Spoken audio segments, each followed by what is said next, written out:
Okay, so let's continue. Just now, we find that when we are building the decision tree model, it doesn't like those two features.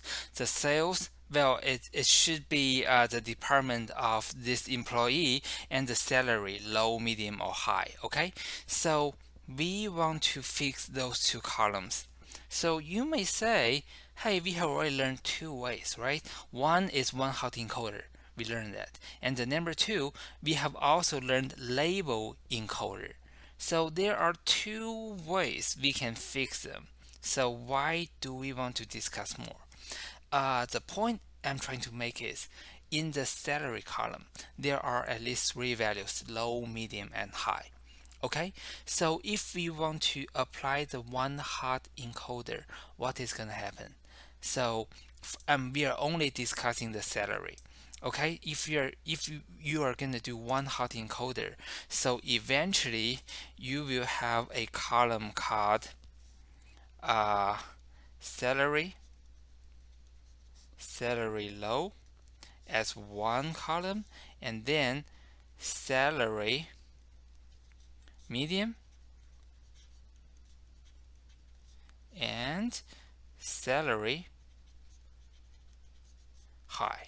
Okay, so you are converting this column into three columns, and remember we can always drop one. So for example, we can drop the salary high, but in this case you are just taking the low, medium, and high as the color red, green, blue, pink, etc.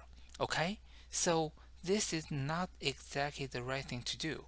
The point is low is the lowest, and in the middle we have the medium, and the high is the highest value among the three, right? So they should be comparable. This is the point I want to make. Okay, so one hot encoder may not be the cool thing, and the next choice is, well, label encoder, right? So but for the label encoder we have another problem. So for the label encoder, well, it may label the values in a different way. So for example, let me use this one. So if it labels low as a 0, medium as a 1, and then the high as a 2, and that's okay. That's exactly we the way that we understand this is that, because low is the lowest, and then medium and high, right? So but if the label encoder did that in the reverse way, so low is 0, medium is 2, and high is 1. And this can be confusing. So we end up with one numerical column. But for this numerical column, medium, which is a 2, medium is greater than high because high is a 1. And this is really confusing. And we don't want that. Why? Because if you go back and see the decision tree, for the decision tree, we take one attribute, for example, the start, and then we are doing a decision. So we are treating this numerical column as really a numerical column. So we want to guarantee that the low means a 0, medium means a 1, and then the high means a 2 in this case. So how do we do that? This is a new way that we can treat the numerical column, and that is we want to do that. We want to create a dictionary. So in this dictionary, I create the low will be mapped to 1, medium will be mapped to 2, and then the high will be mapped to 3.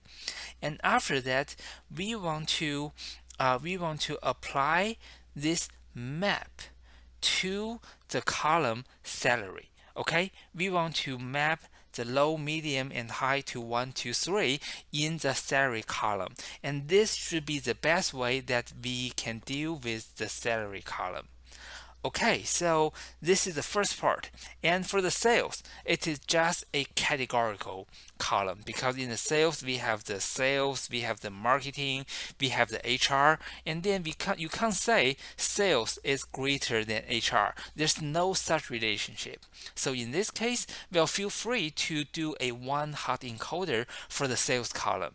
So this is an exercise for you. So number one, you want to apply the one hot encoder to the sales column, and and then do the train test split again for the 100% numerical feature space, and after that create the decision tree and then make the prediction on whether a employee is going to leave or not.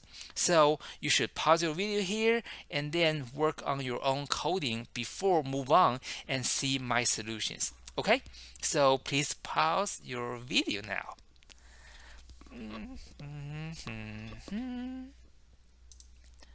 Okay, so I'm going to show you my solution. So the sales is the only categorical feature, and then we want to do the get dummies with the drop first as true. So we are dropping one of the column we made, and then if we want to take a look on how many columns do we have and what are they, and you will see for all the different groups or departments that the employee is in, and then they are all here except for one, I believe. Okay, and after that we do the train and test split again. We make the decision tree, we train the decision tree, we make the prediction, and then we print the classification report and the confusion matrix. So it seems that our decision tree model does a pretty good job in this dataset. So this is a very quick sum up. So a decision tree is just a sequence of if and else rules written in a tree structure. So the cool thing about this decision tree is, number one, it is the interpretability. So I say it is a white box model, especially if you want to show your decision tree to people with no technical background at all. They should be able to understand the decision tree. And it can handle both continuous and discrete data in theory.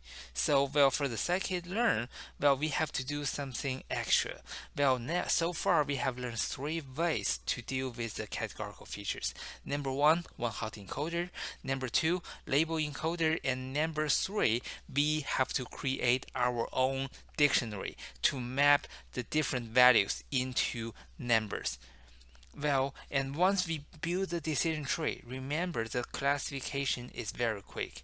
Remember when we talk about the time complexity of the KNN, the prediction time of the KNN has the term M, and that M is the number of the training set. So if we have a big training set, and then k nearest neighbor will be very slow because the training set M is large. Okay.